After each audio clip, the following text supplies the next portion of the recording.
Hello students, आज अपन बात करते हैं आरपीएससी पशु चिकित्सा अधिकारी का जो रिजल्ट आया है उसके बारे में।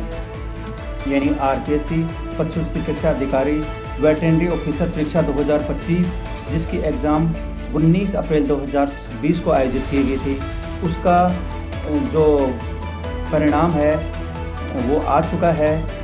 तो आप परिणाम सुन के हैरान होंगे कि इसमें जनरल के अलावा सभी कैटेगरी के जो स्टूडेंट हैं उनकी जो कट ऑफ है वो माइनस में गई है।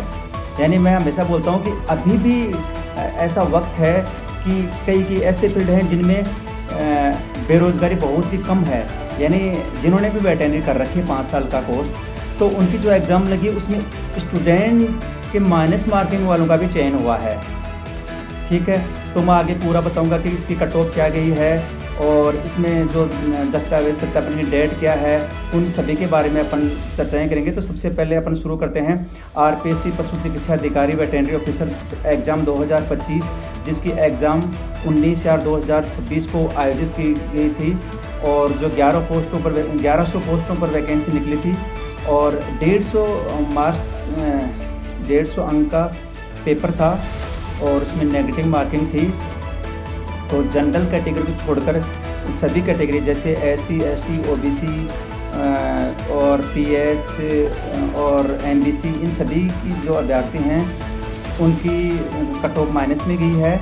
और साथ में ही अभी 2165 अभ्यर्थियों को स्क्रूटनी फॉर्म यानी डिटेल फॉर्म कम स्क्रूटनी फॉर्म की जो डेट है वो भी घोषित कर दी है। वो कब से भरे जाएंगे और उनमें क्या क्या दस्तावेज लगेंगे वो भी अपन बताएंगे।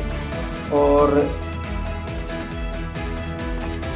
इस एग्ज़ाम में 22 जो स्टूडेंट हैं उनको अयोग्य घोषित किया गया है। अयोग्य घोषित करने का, उनको डिसक्वालीफाई करने का भी कारण है वो मैं आपको बता रहा हूँ। सभी स्टूडेंट्स के लिए ये बहुत ही ध्यान देने योग्य पॉइंट है कि आजकल राजस्थान में कोई भी वैकेंसी होती है उसमें 5 विकल्प आते हैं।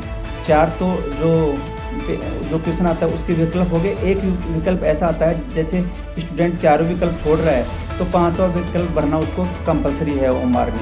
ठीक है, तो यदि कोई स्टूडेंट 5 विकल्प में से कोई सा भी विकल्प नहीं भरता है ओमआर में तो उसको डिसक्वालीफाई कर दिया जाता है। इस कारण से इन 22 स्टूडेंट्स को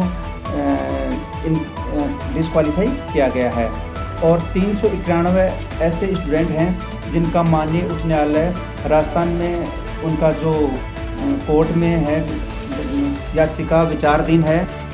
इस वजह से 391 स्टूडेंट का रिजल्ट है वो रोका गया है अभी भी। तो इनका जो ही कोर्ट की तरफ से डिसीजन आएगा उसके बाद में इनका रिजल्ट है वो घोषित किया जाएगा। और अब बात करते हैं अपन कट ऑफ की। जनरल जो मेल हैं, जनरल पुरुष हैं, उनकी कट ऑफ गई है 64.77 मार्क्स वाले स्टूडेंट्स का चयन हो गया है 150 नंबर के अंदर से 64.77 का। फीमेल का 57.38 का जनरल में। और जो विधवा महिलाएं हैं, विडो हैं, वो अवेलेबल एन नॉट अवेलेबल। और जो डिवोर्स हैं उनको 0.34 तलाकशुदा महिलाओं का। ये तो जनरल की कट ऑफ है। अब बात करते हैं अपन ओबीसी की। ओबीसी कट ऑफ सुन के आप खुद चौंक जाएंगे। ओबीसी में जनरल पुरुष और फीमेल दोनों की कट ऑफ -7.05, ध्यान से सुनिए, -7.05 मार्क्स वाले बच्चों का चयन हुआ है। और विडो और विधवा महिलाएं एनए यानी वो उनकी कोई वो उपलब्धि नहीं है। उसके बाद में एमबीसी की बात करते हैं। एमबीसी में जनरल पुरुष और महिला उनकी कट ऑफ की है -11.74 जो एग्ज़ाम बैठे और माइनस में मार्किंग लेके आए उनका भी चयन हुआ है। ठीक है, और विधवा और तलाकशुदा महिलाएं एन। उसके बाद में ईडब्ल्यूएस कट ऑफ की बात करते हैं। ईडब्ल्यूएस में जनरल पुरुष और महिला के कट ऑफ -9.73, एक बार फिर से सुने, -9.73 गई है।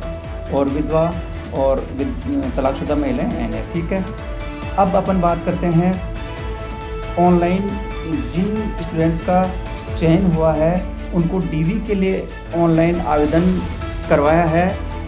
तो ये कितने स्टूडेंट्स को करवाया है? 2165 स्टूडेंट्स की ये प्रोविजनल सूची निकाली है जिनको स्क्रूटनी फॉर्म भरने के लिए इनका अस्थायी रूप से चयन हुआ, इसलिए स्क्रूटनी फॉर्म भरने के लिए इनको आमंत्रित किया गया है। तो स्क्रूटनी जो फॉर्म है वो स्टूडेंट अपनी SSO ID लॉगिन करके भरेंगे। वहाँ माई रिक्रूटमेंट पोर्टल पे आएगा, माई रिक्रूटमेंट पे जो ही आप क्लिक करेंगे तो स्टूडेंट कम फॉर्म लिखा हुआ आएगा। तो वहाँ से आप 23 से 2026 से लेकर 29 से 2026 तक आवेदन कर सकते हैं। और आवेदन करने में स्टूडेंट ध्यान रखें, अपने ओरिजिनल डॉक्यूमेंट स्कैन करें। जैसे 10th और 12th की जो मार्कशीट है उसको दोनों साइड से स्कैन करें।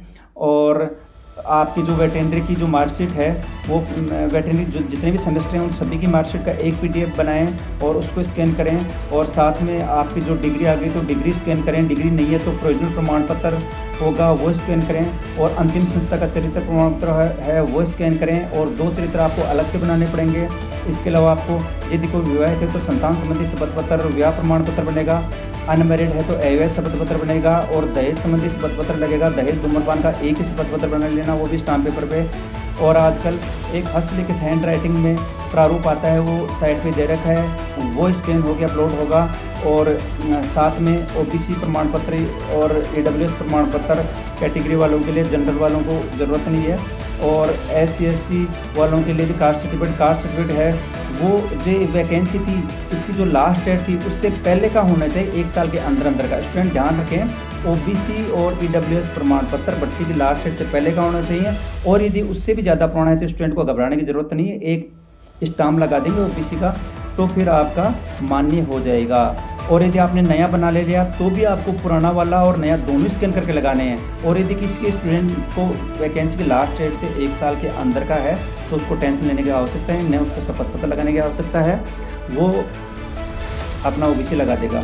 और किसी का ज़्यादा पुराना है तो वो शपथ पत्र साथ में अटैच कर देगा।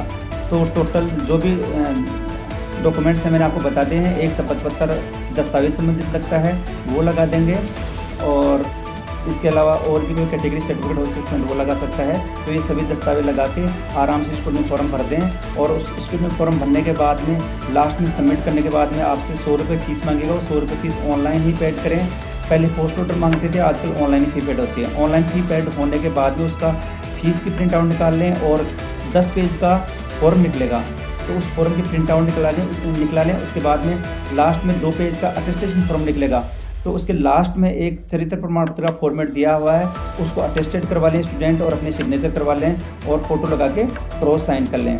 तो यानी वो 10 पेजेस का स्क्रूटनी फॉर्म है उसका प्रिंट आउट और उसके साथ में टोटल ओरिजिनल डॉक्यूमेंट्स और 2 सेट फोटोकॉपी के डॉक्यूमेंट्स वो 2 सेट में निकाल लें और अपने सेल्फ अटेस्टेड कर लें।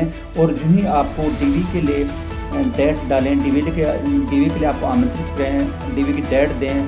DV की डेट अलग अलग स्टूडेंट को अलग डेट में दी जाएगी तो वो अपने डेट पे जाके पशु चिकित्सा अधिकारी तो वहाँ आपको बुलाएंगे और DV का आपका डॉक्यूमेंट्स वेरिफिकेशन होगा तो डॉक्यूमेंट्स वेरिफिकेशन करा सकते हैं। Thank you.